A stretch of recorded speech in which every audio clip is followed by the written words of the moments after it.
broadcasting a new paradigm on the One Network.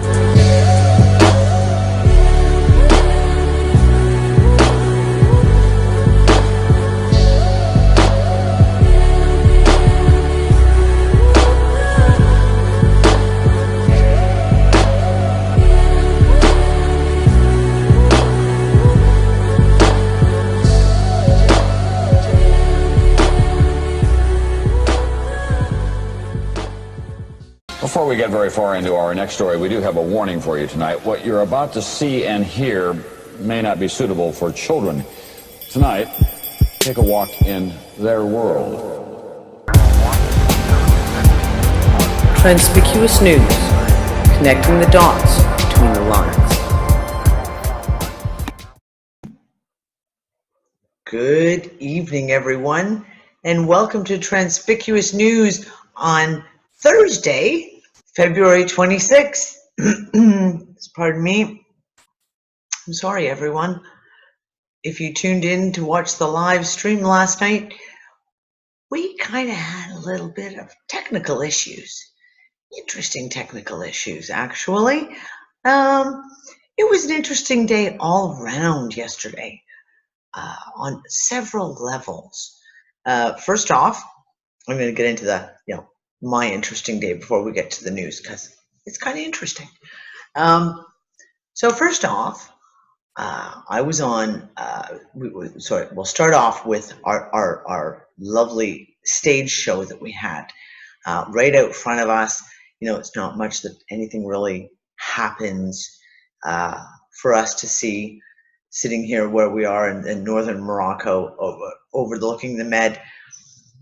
So get up yesterday morning, beautiful blue sky, not a cloud to be seen anywhere. And then all of a sudden, there's this chemtrail appears. But it's like the pilot was on acid, because the chemtrail was like, it was all over the place. And we laughed and we joked, and I sent one of my kids in, they grabbed my movie camera, and I have taken some video footage. I haven't had a chance to look at it yet. But because of where the sun was, I'm not sure how well we were able to capture it, but I have a good friend of ours, the miraculous Mr. Jorge, who had his camera out, and he's snapped a couple of very interesting photos, which I should have copies of by tomorrow, and I'll post them all for you. So as soon as these guys, or this guy, single, started flying all over the place, all of a sudden we got blasted with chemtrails. Like the chemtrail planes went, and it was over one band of the sky, one after another. Within 5 minutes, I think we had 6 or 7 full-blown spread trails, as if they were kind of trying to hide that section of the sky. It was very, very interesting. So then, in amongst all that kind of that hazy, almost foggy sky that you get, our Skywriter guy appears again. Only this time there's 2 planes, and they're flying very, very close. And at first we actually thought it was a dogfight going on, and then we realized, no, these guys are chasing something. And we watched them, and they'd go up. And at one point, we've got a picture, Jorge sent me one, where the trail literally goes straight up and then does a U-turn and comes straight back down again. And it was very obviously they were chasing something. We couldn't see what they were chasing, but they were chasing something. So that was the beginning of our day. And later on in the day, I was on an intel call, and I was discussing some intel that I just received. Now, usually I do a lot of my intel. If I'm dealing with heavy duty stuff, I'll do calls on Zoom because it's encrypted. Not that I actually believe that any of that helps, but but we're just happened to be talking on Skype, and I get to one piece of intel, which we're going to discuss tonight, because I can and I will. And as soon as I start discussing what I discovered, first of all, my one friend falls offline instantly. And before I can barely get the words out of my mouth, like, oh, we've lost him, I fall offline. And I lost all my internet. Like, the internet went instantaneously dead as a doornail. not to be revived. And that's actually unusual for me. Where we are, we usually have pretty stable internet. So we went through all of that and we kind of got things fixed. So we went to go live last night. And it's very, very interesting because, of course, Sasha Stone has this on Wednesday nights. Sasha Stone has his show on right before Transpicuous News. It went out flawlessly. Not a single problem. And yet, as soon as the intro music for Transpicuous News started and I started talking, there was no audio. None whatsoever. So I got, I guess, probably about 10 minutes into the show, not knowing until my husband came out and said, the guys all in the room are saying that they can't hear you. They can see you just fine, but they can't hear a single word you're saying. So we stopped the show, and our wonderful Biggie here at CCN went out and he went digging to figure out what was the problem because he could hear me fine. Everything was going into the live stream just fine. And the video was coming out, but not the audio. So he called live stream and they were exceptionally helpful. They did, everything that they could do to try and sort the problem out. They thought they had it all sorted. So we decided, okay, we gave everyone 5 minutes notice and said, okay, we're going live again. And we went live again. And as soon as I started talking, all the audio disappeared again. But strangely enough, it got weirder even after that because we'd only gotten about maybe 4 or 5 minutes into the second take of the show when we realized again we're having audio problems. And we stopped the broadcast. And I had my Zoom, which is how we film, I had my Zoom window still open, but Biggie turned off the broadcast and put on one of the videos. It's one of the regular videos that plays when there isn't a live stream going. And we talked for a second. I said, okay, well, look, I'm just going to go get a smoke and, we'll sort it out. We'll figure out. And I go check my Skype and I've got messages in several of my rooms saying, Dee, we can hear you guys talking. We can hear Biggie and you talking over top of the video, which isn't possible. The broadcast was turned off. And if the broadcast was turned on, it would have been video and audio. You can't just have the video running and all of a sudden have random audio. And Biggie's mic was muted. So explain to me how all of a sudden it's coming out over the airways. So no problem. We went through, Biggie got that sorted.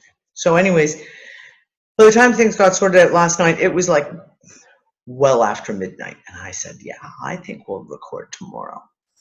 So I've had more of an interesting day today. And I said, okay, well, you know what? I'm not even going to try and do live stream. Let's just get this video out. So here I am. And that was my long-winded introduction to Transpicuous News one day late, which is okay because I got a couple little additions to it I got to toss into the news. So anyways, let's get going on this. Mark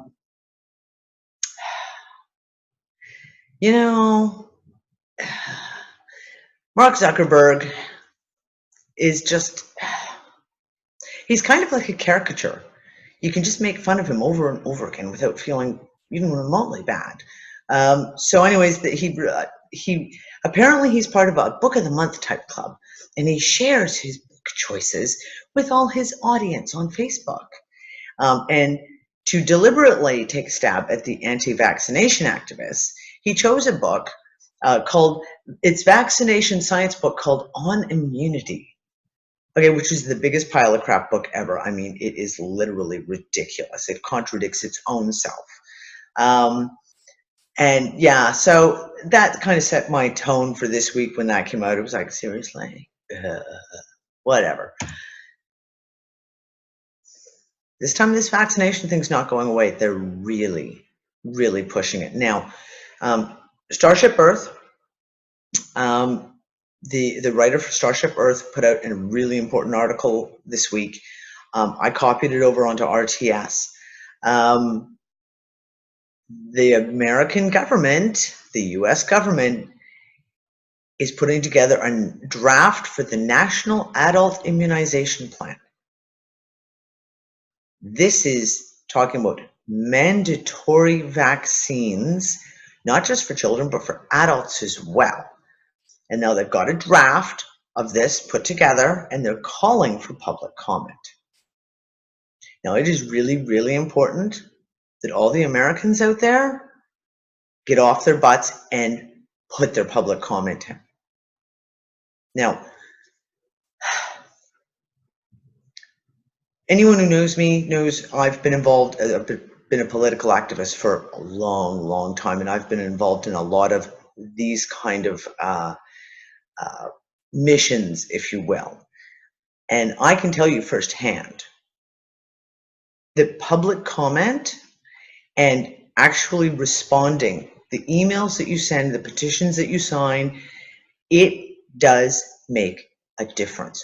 I have done several of these where we have changed government policy because we managed to get the information to the public, get the public up, and to respond. And if you get enough people respond to these things, you can change, because you can force them. They have to change their policies. So this is not time to sit back on your ass and do nothing and say someone else will do this. No, everyone, I urge every American, get up, place your public comment. Tell them exactly what you think about forced vaccinations and mandatory vaccines. This is a really important one that people need to be on top of. The deadline to getting these in is March 9th. And a lot of times they change these deadlines without really telling anyone, so get them in sooner rather than later. Okay, I'll get off my soapbox now. You know, this vaccine stuff just does my head right in. This was a giggle. So we've been talking about the Falkland Islands in Argentina and the UK, and it just keeps kind of rehashing itself over and over. Well, Argentina just basically gave the two fingers salute to the British government. They have just reintroduced or re-released a new 50 peso note. And on one side, it has a picture of the Falkland Islands. And on the other side, it is an image of Antonio Rivera, the Argentinian rebel leader who led a 1833 uprising in an effort to reclaim the islands from the British. Yeah, and apparently England's not taking it very well. Can't imagine why. I personally thought it was hysterically funny. Oh, I'm sorry. I'm going to have to dip into my sarcasm vessel for a while. I'm really sorry. HSBC. You know, this whole thing with this Swiss banking and the whistleblower who blew the whistle and about HSBC having all these Swiss bank accounts in HSBC that were hiding people's money from the taxman. Because no one didn't know this for 20 years, 30 years, 40 years. How long has it been a joke in every freaking movie and TV show about hiding your money in a Swiss bank account? So, really. Anyways, they're really playing this one up. The big one this week, though, it turns out that the CEO of HSBC, Gulliver, also had a hidden bank account there, except that he hid his through a Panamanian company to protect his privacy, because he didn't want all the other executives at HSBC seeing how much money he had. I mean, that just wouldn't do. So, he hid it through a Panamanian company. So I got a couple questions for you, Gulliver. Would that Panamanian company perhaps be a dairy farm? And that money you've got in that account, would that happen to be your little take that you got when January, February 2013, when you were funneling $4 trillion a day out of HSBC through the IMF and into the US Treasury? Is that your little piece? Just, inquiring minds want to know. I always like a little confirmation on this stuff. Talking about money, though, apparently, and I love the fact it took a couple of weeks for this to actually get into the news. Apparently, a couple of weeks back, thousands of 500 UAE dirham notes fell from the sky. And people were running around gathering them up. And in Dubai, right in the middle of Dubai downtown, and apparently no one has come forward with an explanation of why or where the money came from. But apparently if you go to Dubai, occasionally it rains 500 dirham notes from the sky. I thought that was just a hoot. And I'd like to know who it was who actually came up and managed to manifest that one, because that's a trick I'd like to be able to do. Here you go. We got a little bit of stuff on money and banking, and it is just too funny. So Afghanistan keeps coming up, right? So apparently some very enterprising staff of the Afghanistan Central Bank robbed the bank, emptied out one of the vaults. They got like $1.4 million in cash and just beat it, which I thought was very thoroughly interesting. Now, as a side note to this, with all the stuff and all the talk about the depegging currencies and that, I've been really, really watching the currency markets and been doing a lot of research. And my husband, Nick, has really been helping me out with a lot of this. And we started doing some cross-referencing on certain numbers. So I'm not going to get into the whole cross-referencing where we went and what numbers we're pulling out yet. But I'm going to tell you, I strongly think that Afghanistan might be the next currency to unpeg. We have another story going to be coming up a little later on about the other currency that is going to be unpegging real soon. Also, if you're looking at currencies unpegging, I'd watch Belize, Brunei, and I think it was Colombia. Just keep an eye on them. But Afghanistan, keep an eye. And the other big news talking about money being gifted out, the new Saudi Arabian king is kicking off his reign with giving $32 billion to his people. Yes, if you are a Saudi national and living in Saudi Arabia, the new king is going to give you 2 months' salary as a bonus. Wow. At $32 billion. I mean, really? Wow. Now, anyone who knows me knows that I kind of have a serious issue with racists. And I don't even, what's the religionists? People who go against and belittle and hate crimes and all that when it comes to either race or religion or color. It's one of the few things that really makes the straw in my head go crack. But I loved this story because this was so well done. So apparently in Houston, Texas, there's an Islamic group of buildings, an Islamic, I believe it was some type of a college, and someone went in and burned down the mosque. Just burned it down. And the police right off were like, yeah, this was a hate crime, but with no way around it. So on the center's Facebook page, one user wrote on the page, I can donate some bacon sandwiches and a Bible if you all want. And I loved the response. Is that the Imam's 25-year-old son replied, we would gladly take your donation. Knowledge is something we can never have enough of. And we may feed the homeless in our area with the sandwiches. You're such a thoughtful human being.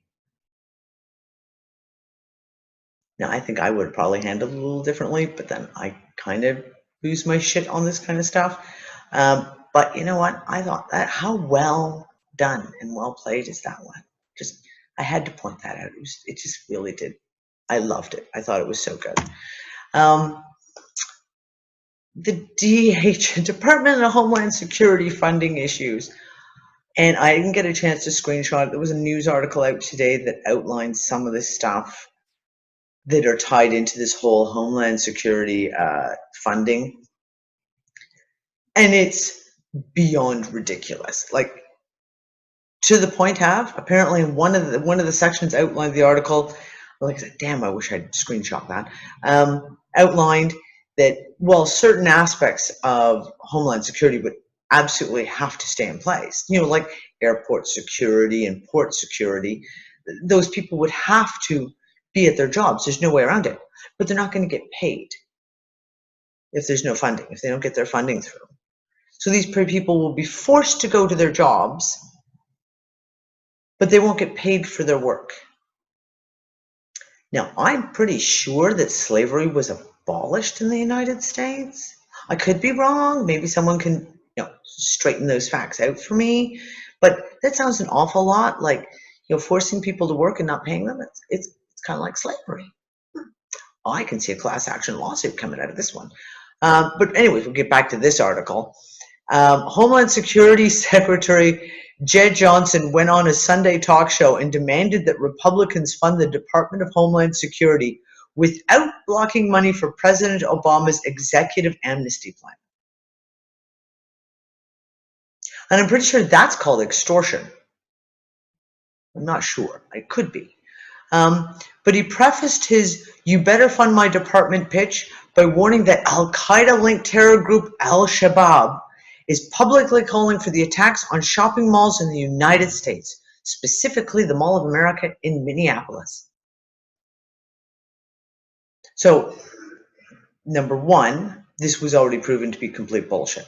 Number two, we now have a new terror group.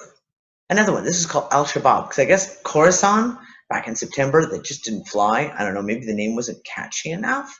So now they're trying Al-Shabaab. And yeah, they're terrorists, and they're going to fly all the way to the United States to attack a shopping mall. Right. Okay, well, anyways, we'll be watching this whole funding thing with the DHS very, very closely. There's a lot of stuff tied to this that I'm digging into right now. Very interesting.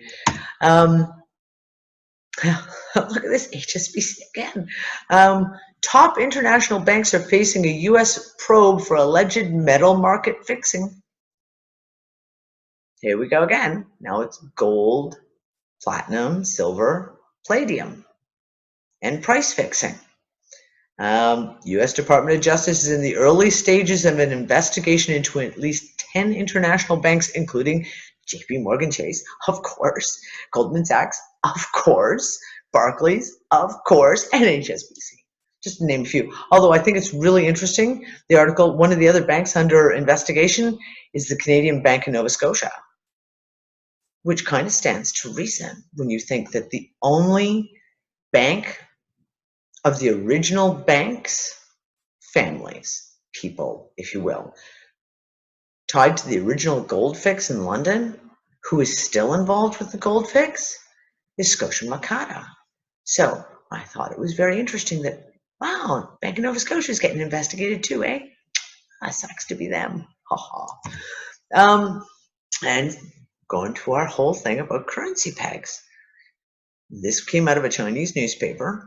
This was very interesting. The actual article itself was excruciatingly dry. It was one of those, oh my God, I may fall asleep reading it because it's all very technical, financial, but there was a couple of gems hidden in there. So it's time for China to bid farewell to the dollar peg. And it talks about the Chinese renminbi depreciated 2.5% against the US dollar in 2014, first depreciation since 2005, blah, blah, blah, blah, blah, blah. So I'm just going to outline the real important pieces to the article. They're talking about what China should do with the renminbi, or the yuan.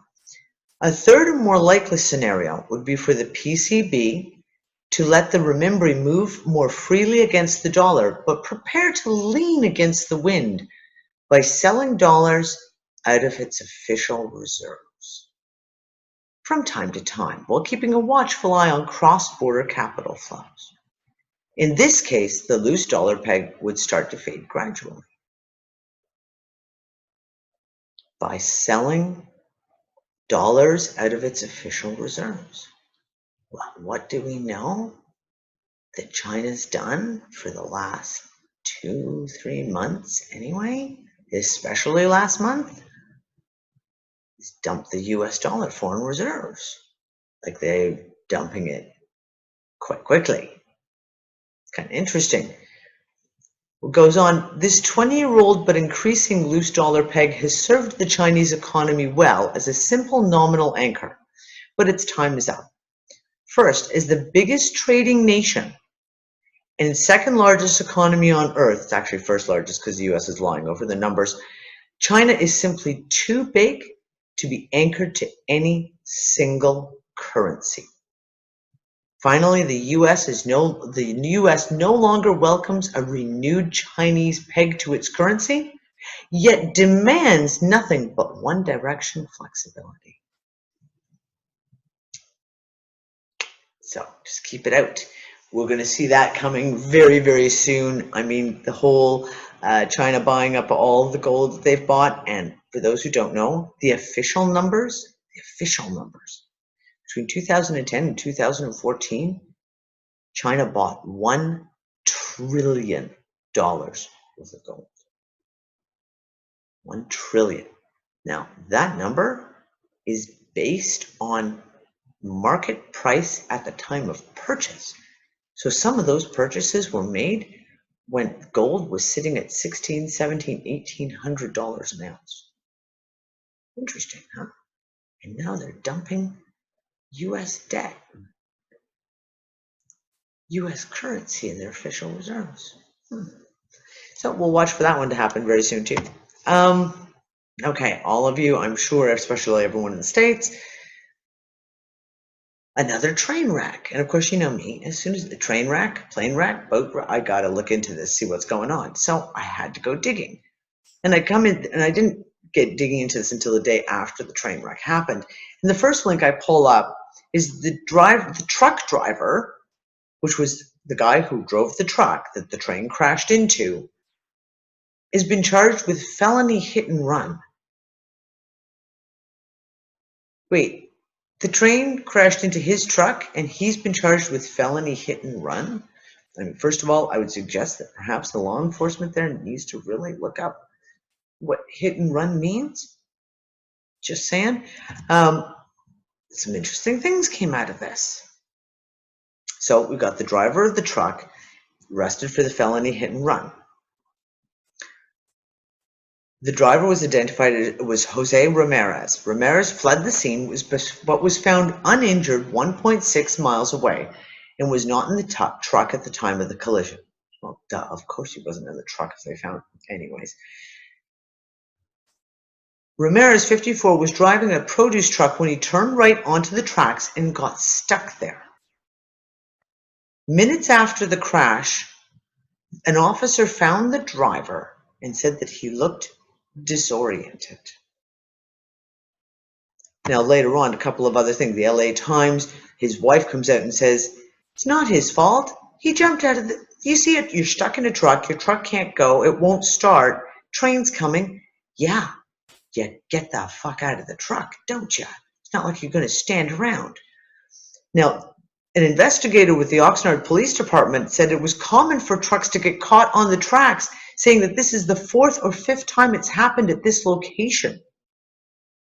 Mr. Ramirez tried to do all he could to extract his truck from the position it was in, but he was unable to do so. He saw the train coming and had to leave his truck to get help.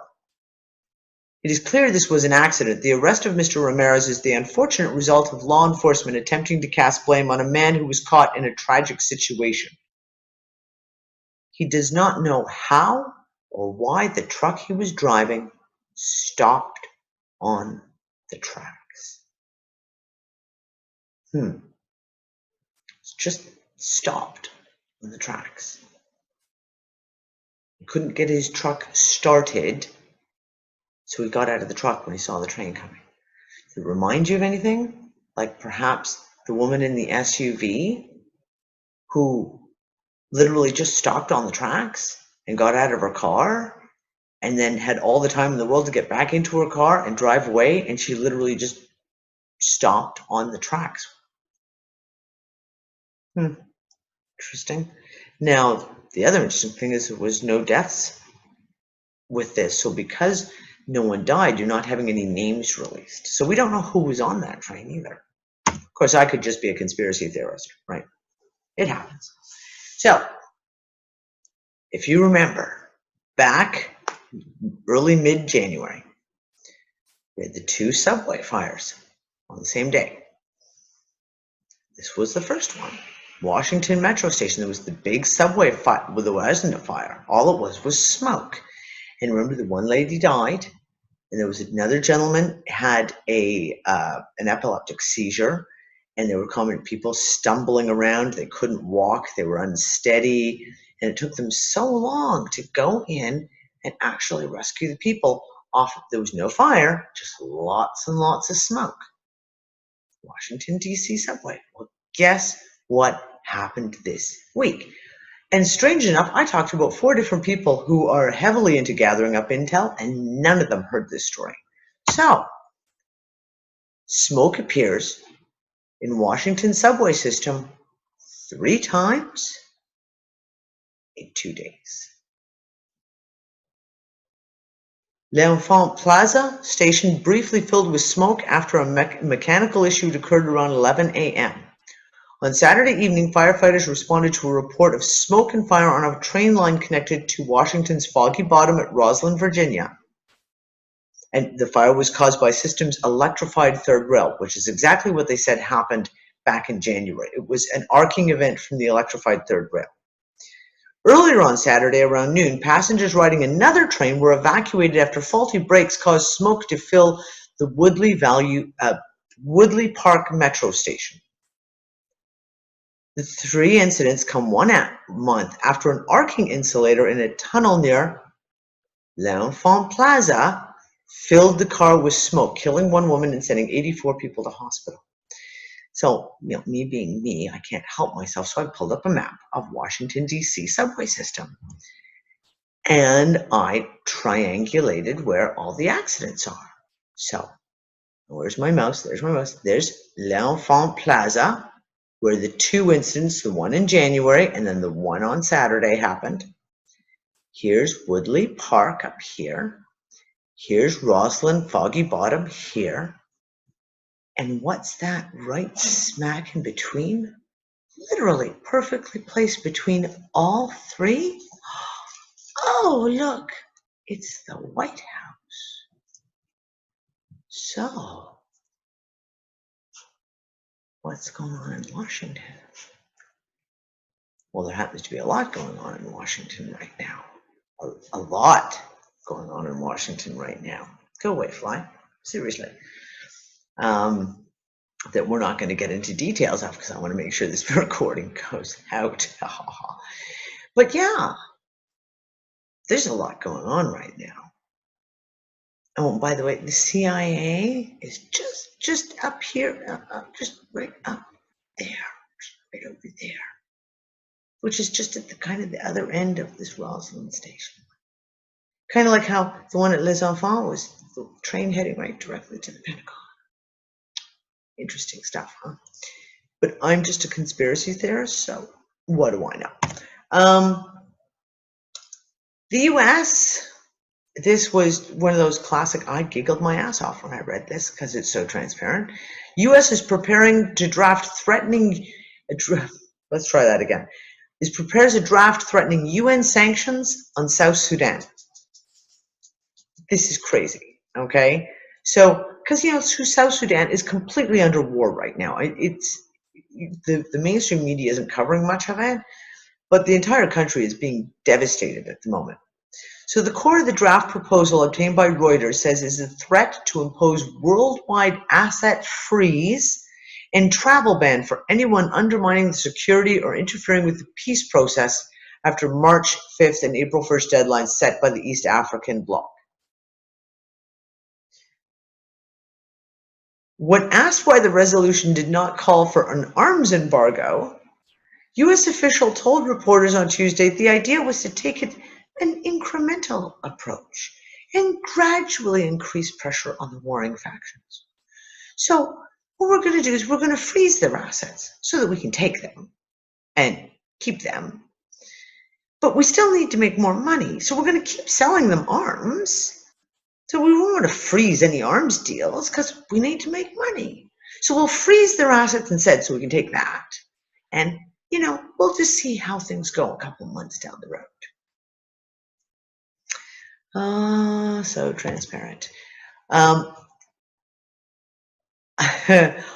whole Obamacare thing in the States, it is like the biggest joke on the face of the planet for me, and pretty much for anyone who lives in a country, 90% of the rest of the world actually has real health care in their country. This whole Obamacare thing has been just a walking joke from beginning to end.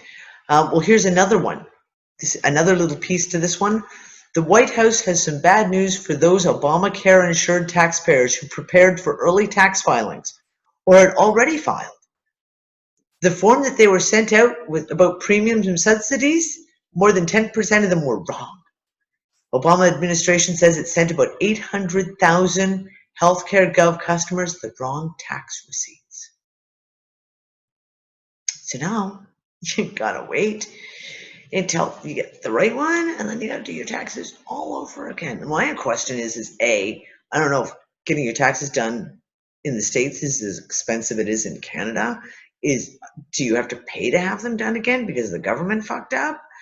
And B, is this perhaps just one of those slowdown measures because they don't want to have to pay out all those income tax refunds?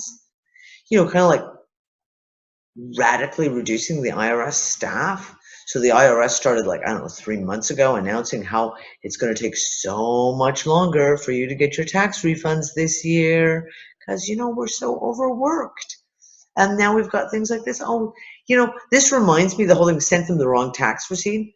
There used to be the whole thing, I think it was the TV show Roseanne, and she used to do the thing where when she had to pay her utilities bill, she'd put the check for the gas company in the electrical bill envelope and the one for the electrical company into the gas bill envelope and mail it to them so that she could buy herself a little bit of extra time when she didn't have the money to pay the bills. Is that what this is? Because that's kind of like what it sounds like. I'm just saying. And the U.S. thought it would be really funny to parade their combat vehicles up and down the street, apparently 300 meters from the Russian border. And apparently that didn't go over very well either. Putin doesn't have much of a sense of humor for this kind of stuff, apparently. Going to jump over to the European stuff. Lithuania to reinstate conscription amid Russia fears. They've announced we must temporarily renew mandatory military service. The current geopolitical environment requires us to enhance and accelerate army recruitment. Conscription, eh? So Ukraine's conscripting people, and Lithuania is going to go back to conscription. Now, very quietly, it was done because I have friends in the Netherlands who told me that the Dutch government thought it would be a grand idea that what they would do is knock out all student subsidies for university, and then basically tell all the students, well, that's okay. If you can't pay for your university, join the military, and then they can pay for it for, an exchange of X amount of time for, that was a grand plan, isn't it? This is turning into an epic, ridiculous crash about Gazprom and the gas going into the Ukraine. And we have Putin saying that Gazprom's going to cut the Ukraine off because they have not paid their gas bill. Now, this has been renegotiated. Let me see. I can remember 3 specific times in the last year. This was renegotiated because of the fact that Ukraine couldn't pay their bill and they'd make payment arrangements and the whole bit. And now they're saying, Putin's saying, well, you know what? We're going to have to cut you off. And of course, the fact that the Ukraine cut off gas supplies into Donetsk and into eastern region there where all the rebels are taking hold, cut them off, all gas, that may have something to do with Putin's decision to cut the Ukraine off from all gas supplies. I'm not saying it is, but I think that probably plays into it. a little bit. And of course, the Ukraine is standing on the street corner with their cup again, because apparently the 17.5 billion that they were getting from the IMF is not enough now. They've already kind of surpassed that bit, and now they need more. Yeah. Their currency crashed twice now in 2 days. They stopped all currency trading. Their central bank stopped all currency trading yesterday and again today. It's lost over 71% of its value, and 30% of it was lost this month. Let me tell you, gets very interesting over there. Now we're going to talk about this. I'm still shaking my head going, I'm going to need, I don't know, someone who understands this stuff to explain to me. Japan's credit card firm to start using Russia's national payment system by the end of 2015. The Japanese JCB payment system is ready to start working with Russia's national payment system by the end of 2015. Okay, wait a second. Russia's internal national payment system is being run by MasterCard and Visa, which are American companies. Hello, again, I'm going to call it sanctions. Anyone? And now Japan's credit card firm is going to start using Russia's national payment system, which is really Visa and MasterCard, for their payments? I've seriously read the article. I've read all the articles on this several times and gone, yeah, I don't get it. There's obviously something I'm missing here, because this makes no sense. Really, really no sense. So you remember about 3 weeks ago where the rumors had it that Cyprus was going to sign a deal with Russia and let them use their bases? And everyone was like, no, it's not happening. No. Well, it is. Actually, Russia and Cyprus have just signed a pretty major deal where Russia's going to help them out financially, and Cypriot government is going to allow Russia to use their naval bases in the Mediterranean.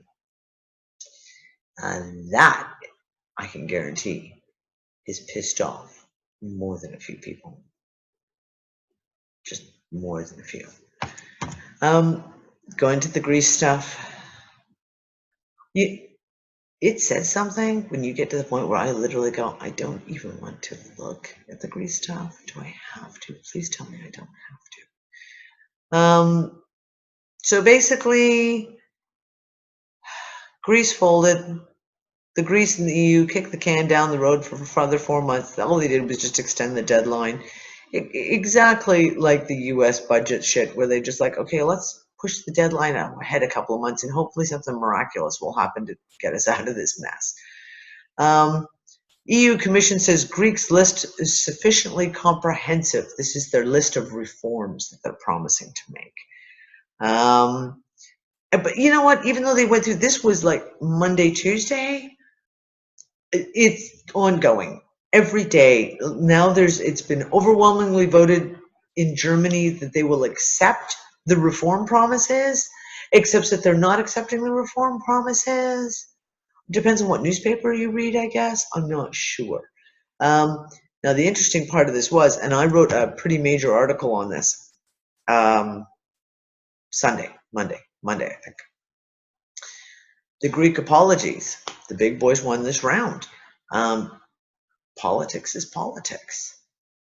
One of the ministers in the new Greek government came out, though, after all this on Monday and wrote an apology letter to the Greek people.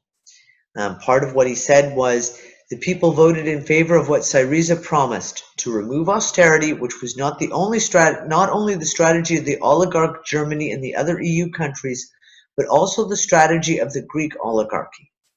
Now a month has passed and the promises have not turned into practice. Pity and pity again. On my part, I apologize to the Greek people because I have contributed to this illusion. This guy is a World War II vet, and he's apparently not very happy about the way the can got kicked down the road.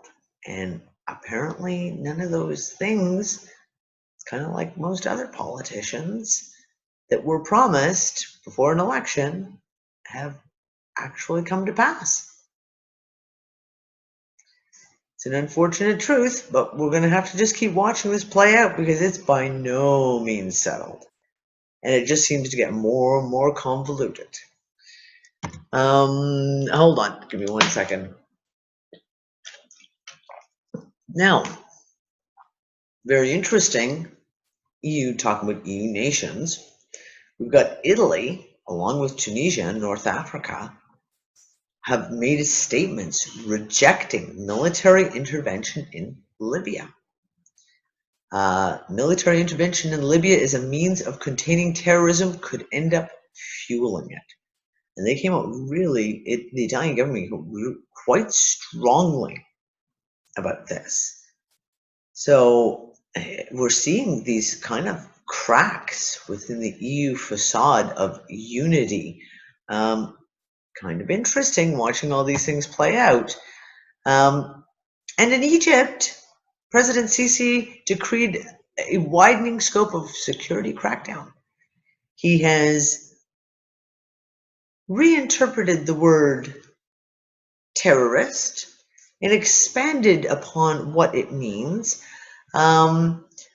This new law, anti-terrorism law, gives authorities more sweeping powers to ban groups on charges ranging from harming national unity to disrupting public order. This also includes groups who are demanding changes to laws are now labeled terrorists. Nice. Apparently he's been taking lessons from the US. Just saying. And this is one of those moments where, again, you just shake your head and you go, really? So we've been following the whole Yemen debacle, everything going on there. The rebels, take the president and they hold him hostage in his house. And then he resigns the presidency. And then the government folds and is disbanded. And then he flees. Well, now apparently he's back saying, yeah, I didn't really resign, so I'm going to withdraw my resignation because I want to be president again. So basically, he resigned and ran away to go hide in his hometown for a few weeks while he got his orders as to what he was supposed to do next, probably from his U.S. counterparts. And now he wants his house back. He wants to be president again. And he's saying basically all this work that's doing through the United Nations to build these bridges of understanding between the rebels and the government and all the rest of it, it's all hogwash. It's not going to happen that way, and I'm the one who's going to make the choices. Yeah.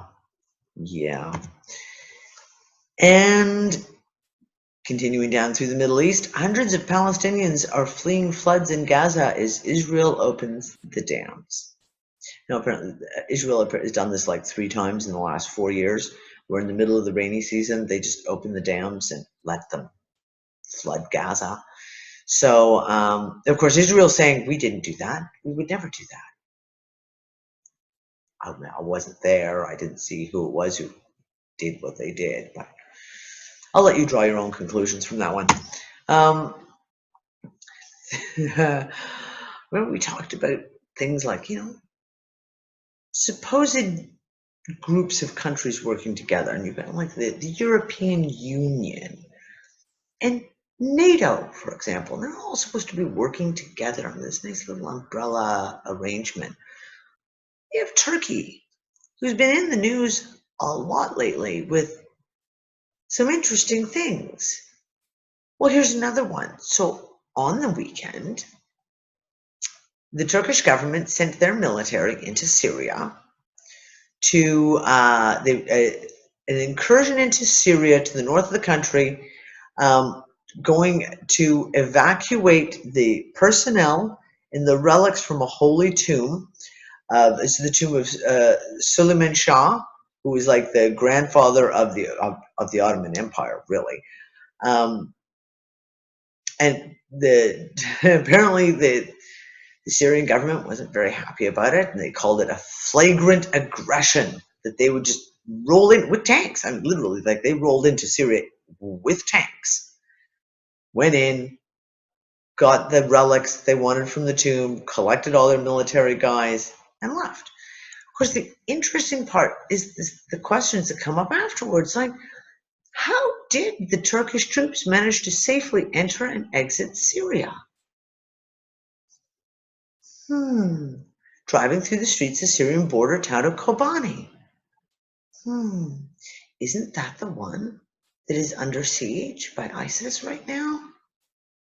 And the article goes on saying that the seamless operation relied on alliances and understandings forged by Ankara with the Kurdish force in the region and the Islamic State of Iraq and Syria.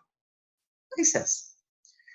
Turkey seems to be the only state to have accomplished such strong relations with Syrian oppositional factions.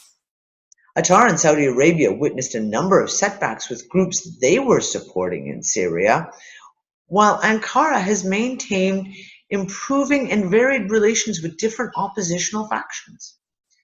The operation was carried out without any clashes on the Syrian territories that are controlled by Turkey's opposed enemies, the Kurdish units and ISIS.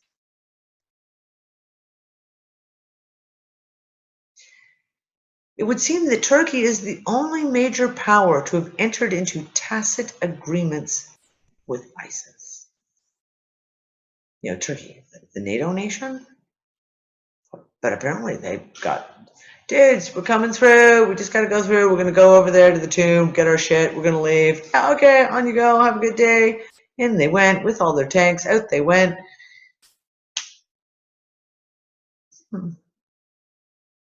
NATO, eh? So it gets a little more interesting because, of course, we talked about on Sunday that Turkey's looking at buying these non-NATO compatible Chinese missiles to complement its planned air defense system. And is this a symptom of Ankara maybe preparing for a grander non-Western policy pivot in the future? And is Turkey looking to join the whole Eurasian Union? Yes. It's kind of interesting, isn't it? I mean, Russia did say that they ship their gas down through Turkey, didn't they? I'd say that there's been an agreement made somewhere along the line, just hasn't quite been made public yet. And then you have this that came out the same week, whistleblower in Turkey talking about the banking system in Turkey. He stressed that the recent BDDK operation on Bank Asya has shown that the political authorities in Turkey are able to hand over management control of any bank in the country, the TMSF. This power may turn the Turkish banking system on its head. South African economist Chris Hart commented on the recent developments in Turkey, saying the current economic environment in which the private sector is perceived as a threat by the state institutions cannot continue as it is. That's kind of telling too, isn't it, don't you think? Now, Iraq. Well, those who are the Dinarians out there know that the first chapter, the 2015 budget, was printed in the official Gazette of Iraq on Sunday and has been officially implemented as law. Now, there was a meeting today that was supposed to have been rather important about the second half, and the expectation is that the rest of the budget will be printed in the Gazette. Well, it may even been today, I'm not sure. Tomorrow's Friday, so I'm going to say probably Saturday, perhaps Sunday. We'll see how that plays out. very interesting things are going on, though. In the dinar world, one of the things that was always said that towards the end, everything would get very all disinformation and all kinds of insane stuff would get said, which is exactly what happened before Kuwait revalued. The day after the budget was printed in the Gazette, you have the UN warns of severe financial crisis in Iraq. No, it's just so bad the way things are going. Now, I will say the one thing that is right is the whole thing about the oil here. And I still haven't seen it yet. And I have to admit, I haven't gone looking because obviously it requires Google Translate, and that's just never a pretty sight. But in the Iraq Constitution, depends on whether that grandfathering clause that I talked about is in place or not. And I cannot get a confirmation of it. Because right now, Iraq doesn't own its oil. The Iraqi people don't own its oil. Bush sold off all the Iraqi oil to foreign investors, to foreign companies. So really, when everyone keeps pointing the whole thing about the oil, there's a lot more to it than that. We're going to have to watch and see how these things play out. But interesting things are being said in Iraq right now. Very interesting things are being said in Iraq. This is the biggest one, though. Now, we've had whispers of this over the last about 7 months. You get little sentence in an article here, a little whisper of it over there. And this article comes out and outright states it. Basically, the Iraq army shot down 2 UK planes carrying weapons for ISIL. The Iraqi Parliament's National Security and Defense Committee has access to the photos of both planes that are British and have crashed while they were carrying weapons for ISIL. This article is really, really long. I'm going to publish it in its entirety. Actually, sorry, I did publish it in its entirety. It's been one of those weeks. Sorry, folks. I highly recommend reading it. This is one of those articles. It's pretty earth-shaking in what it's saying. We have discovered weapons made in the U.S., European countries, and Israel from areas liberated from ISIL's control. The U.S. and so-called anti-ISIL coalition claim that they have launched a campaign against this terrorist and criminal group while supplying them with weapons, food, and medicine. This is a major article. So like I said, I published it, I believe, yesterday on removing the shackles. And I'll put a link in below this when we put up the video of the show. This is one to spread around. Like, this is a major piece of that puzzle of what's going on over there. Last week I spent, I have no idea how many hours, tens of hours, doing some heavy research into ISIS and pulled together an article. It took me about 4 days to write. ISIS, PSYOP, CIA, terrorist, rebel, religious group. It's massively long. I'm going to warn you, you're not going to need a cup of coffee. You're probably going to need a pot of coffee to get through this. It's hugely long. But there's a lot of information in this that is really important for people to look at. Because the biggest question everyone has is, of course, who is ISIS? Where did they come from? What the hell is going on? Some of the points that I point out is, I'll read this one section here. I said, we have a terrorist group, a new terrorist group that supposedly was part of or worked with or was trained by Al-Qaeda, but has since parted ways with them. We have a group of terrorists that have created their own central bank, creating their own gold, silver, and copper coins, a true, fully asset-backed currency, created their own passports and license plates, created its own government with ministries and courts, created its own magazine. Doesn't sound much like a bunch of terrorists, do they? Now, I give a couple of scenarios, because I mean, obviously I don't, you don't have the exact answer of who is ISIS, but I put down a couple of scenarios of what is actually going on here. But the biggest question I have, and this comes out recently with some of the stuff that came out in the last 2 days, and I've been mulling this around in my head for several months now. What if ISIS and ISIL are actually two different organizations? We've got names of ISIS, ISIL, IS, and of course they're in Iraq, they call them the Daesh. What if they're not, they're perceived by Western media, they're played out to be one group, but what if they're not? What if one of those groups is the CIA ops that we're seeing being run out? And what if the other group is actually the Iraqi people rebelling and trying to win their country back? It's very, very interesting.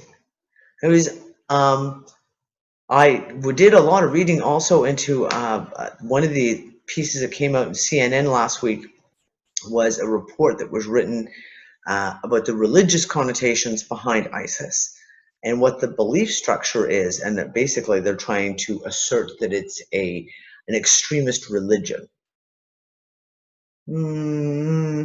But I actually dug into it quite a bit, and the research paper that was written, it was about 28 pages long, was fascinating reading. It's in the article. I've actually embedded the PDF of that research paper in there for anyone who's actually interested in reading it. Some very interesting things that I certainly did not know about the Islamic religion. Very, very interesting reading. Anyway, yeah, I would suggest anyone who's really wants to kind of get their teeth into this, have a little read-see. And last but not least, another thank you to 9gag, because I love these pictures they put out. And this one, just the simple title of Sometimes They Forget to Be Muslims. And you'll notice you got them praying in all different directions. One guy's praying this way, one guy's praying this way. You know, they just kind of forgot which way was east. And, you know, the fact that there is a difference. And that, my friends, is the end of a very, very long-winded Transpicuous News. Hopefully Sunday's report will be live streaming again on CCN. This little adventure was a little too adventuresome for me. I'd much prefer to go back to the good old-fashioned way of doing things. But yeah, we'll see how it goes. In the meantime, there's a lot of interesting stuff going on in the Middle East right now, particularly in Iraq. Keep an eye on the ball. And until Sunday at 9 p.m. GMT, I will see you then. Good night, everyone. Transpicuous News, connecting the dots between the lines.